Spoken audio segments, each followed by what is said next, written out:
Indonesia merupakan negara kepulauan yang memiliki kekayaan keanekaragaman hayati. Hutan salah satunya. Untuk mempertahankan kelestariannya, diperlukan pengelola hutan yang bertanggung jawab dengan standar yang baik. Sebagai organisasi global, FSC menyediakan sistem akreditasi sukarela dan sertifikasi pihak ketiga secara independen. FSC memberikan alternatif penerapan standar pengelolaan hutan di ranah nasional melalui NFSS. Penyusunan NFSS berlangsung sejak tahun 2014 oleh kelompok pengembang standar yang mewakili pemangku kepentingan dari aspek lingkungan, sosial, dan ekonomi.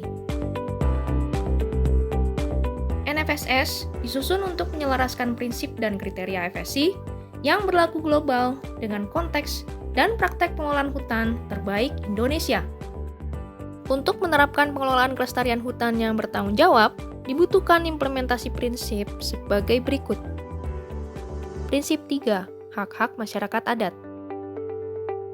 Organisasi harus mengidentifikasi dan menjunjung hak-hak adat dan hak-hak legal masyarakat adat atas kepemilikan, pemanfaatan pengelolaan lahan, wilayah, dan sumber daya yang terdampak oleh aktivitas pengelolaan.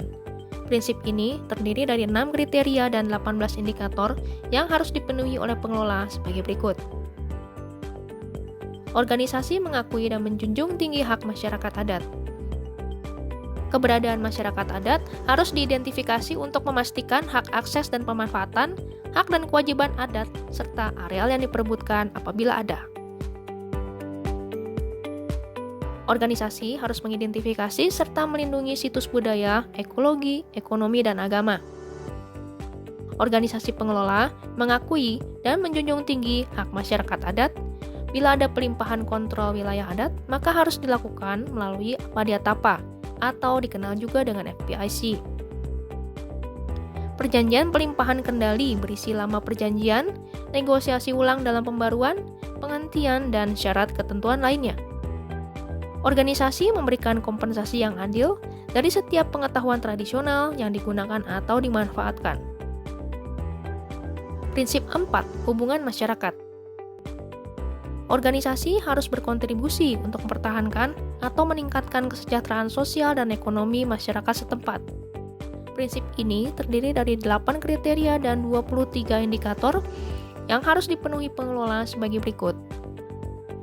Mengidentifikasi keberadaan masyarakat setempat perihal hak akses dan pemanfaatan, hak dan kewajiban adat, serta areal yang diperebutkan apabila ada. Mengidentifikasi dan perlindungan situs budaya, ekologi, ekonomi, agama. Pengakuan akan keberadaan masyarakat dan menjunjung tinggi hak, dan bila ada pelimpahan kendali harus melalui Padiatapa. Memberi kontribusi pada pembangunan sosial dan ekonomi. Adanya kesempatan pekerjaan, pelatihan, dan layanan lain bagi masyarakat setempat yang terbuka dan tanpa ada diskriminasi. Mengidentifikasi, mencegah, dan memitigasi dampak negatif terhadap sosial, lingkungan, dan ekonomi. Memiliki mekanisme penyelesaian perselisihan. Organisasi memberikan kompensasi yang adil dari setiap pengetahuan tradisional yang digunakan atau dimanfaatkan. Melestarikan hutan tidak akan berhasil hanya dengan pengetahuan saja, akan tetapi diperlukan juga aksi nyata. Bersama, mari kita lestarikan hutan kita dengan pengelolaan hutan yang bertanggung jawab.